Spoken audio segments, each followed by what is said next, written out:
Okay, I should be good. So dang, it's so weird talking to a camera. But what's up? It's Davon. I am just making a quick little video.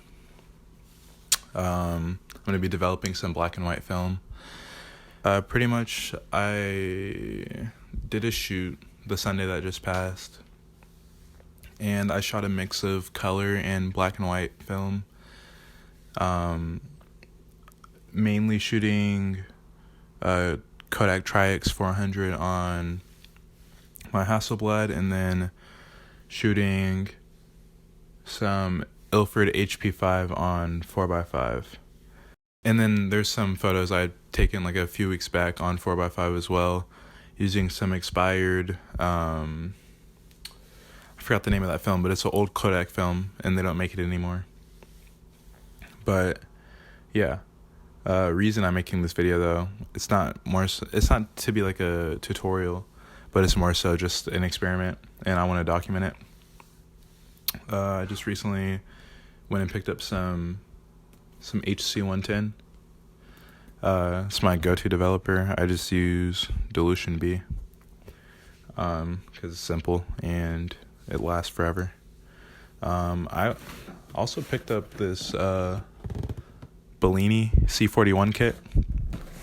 That'll be my first time using Bellini. I've only used Unicolor and Tetanol C41 kits before, but yeah, it should be interesting.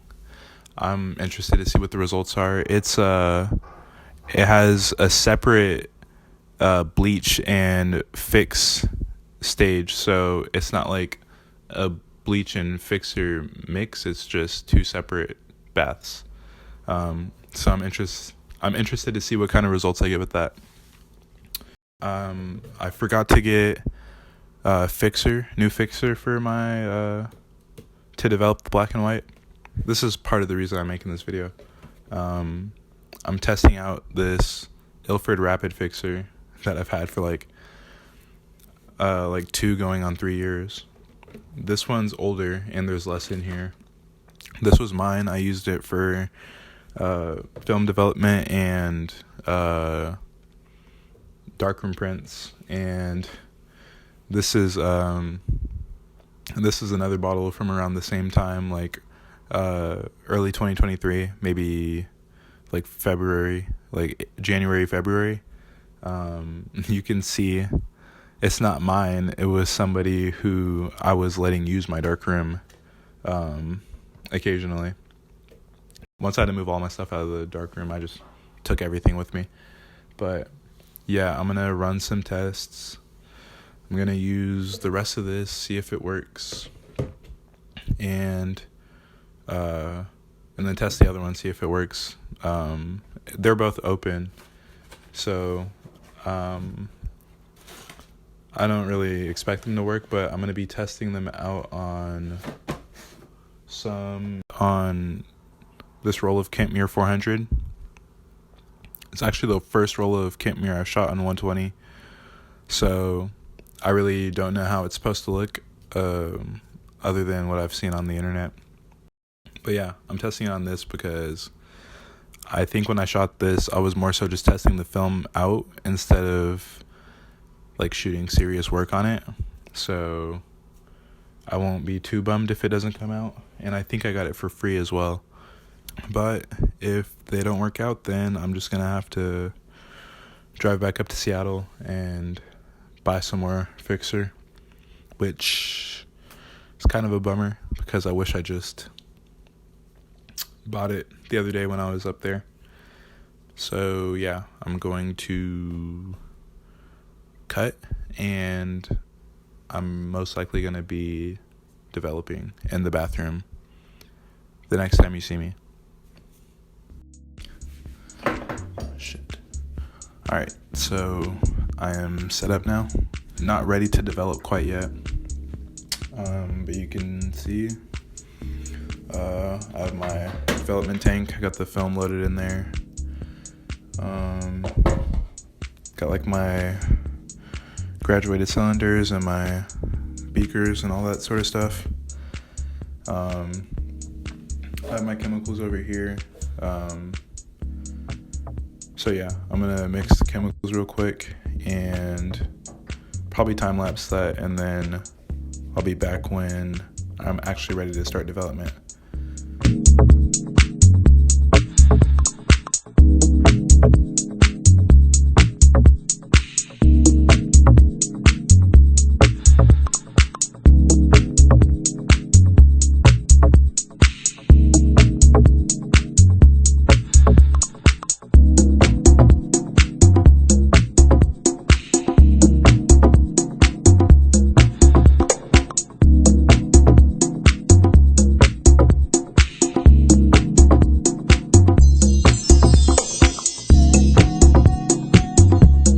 So the reason that I set the photo flow to the side for right now is because we're going to be mixing that after we do development, fixing, and then final rinse. And photo flow comes after the final rinse. So yeah.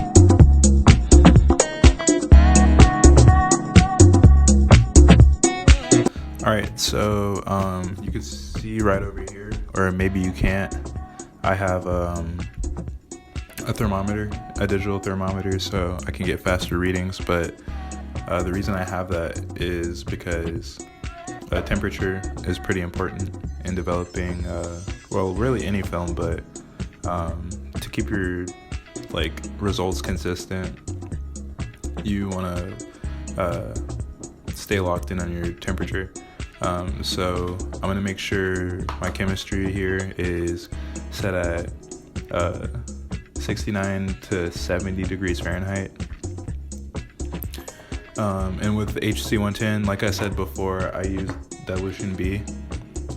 So it usually yields around a 5-minute development time. But we're going to do a pre-soak beforehand. That's going to be a minute. Developer 5 minutes, stop bath a minute, fix for 5 minutes, and then final wash for 6 minutes, and then we'll do photo flow for a minute.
Crossed that this worked.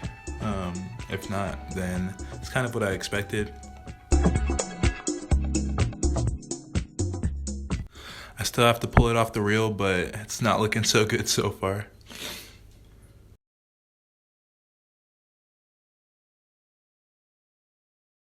Alright, I stand corrected. So there are photos on the roll. This was before I got my both of my Hasselblad books. Oh my goodness. Both of my fuck. This is before I got both of my Hasselblad backs CLA'd by a friend. So there are some light leaks on it. But there are photos and they are properly exposed. So that's a win in my book. And I'm going to move on to develop the large format and medium format I shot on Sunday. All right.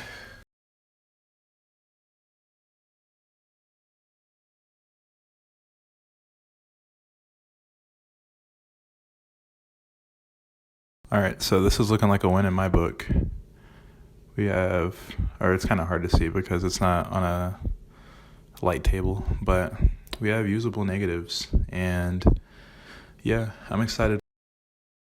Shout out Stratos for the print. Another amazing photographer. But yeah, next time you'll see me, I'll be showing you results. All right, so I'm back. You're not going to see my face for the remainder of the video just because these video files are getting way too big. But I'm here in Lightroom, and I just wanted to show some of the scans that I got from the film that I just developed. And I'm honestly kind of impressed. The fixer seemed to not have lost any of its potency over the last 2 or 3 years. But yeah, just going to jump in and look at some of these negatives or scans.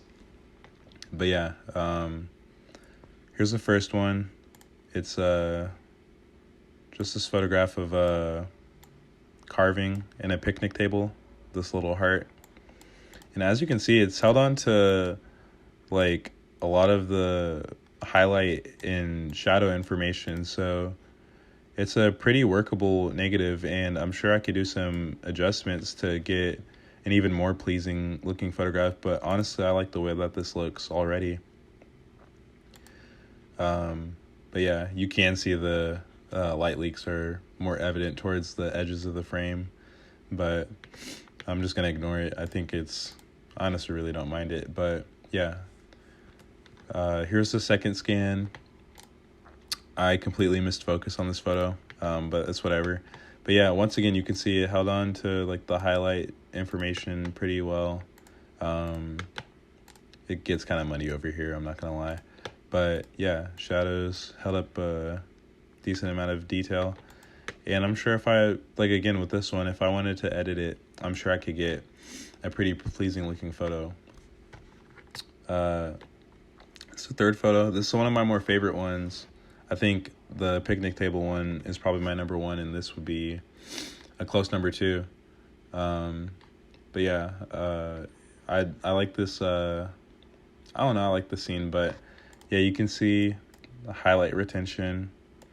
The side of this house was illuminated pretty brightly. And then even this dark driveway had a decent amount of information. And I'm sure I could lift those shadows if I wanted to as well. But yeah, overall pretty decent photo. Another boring photo. It's one of this bike. But yeah, these shadows, they hold up pretty good, and they don't get too like muddy or like washed out looking. And same with the highlights. And it's honestly, like, just talking about the film, it's honestly pretty fine grain for being a 400 speed stock. But it is medium format, so you do get the benefit of having a larger negative. So, and for the last photo, honestly, this might be my number one, but who knows. But yeah, you can see just, it does really well in the shadows and like midtones, as well as the highlights. But I noticed that like especially in these areas with the light leaks, it does get kind of muddy. But what can you say? It's a light leak. Relatively fine grain. I actually really like it. But yeah, just giving my little input I'm glad that I didn't have to drive back up to Seattle to buy more fixer. I mean, I'm gonna have to do it eventually, but I'm free for right now to keep using this stuff. But yeah, that's gonna be it. You guys take care, and check out my website. Book me for a shoot. Support. Bye.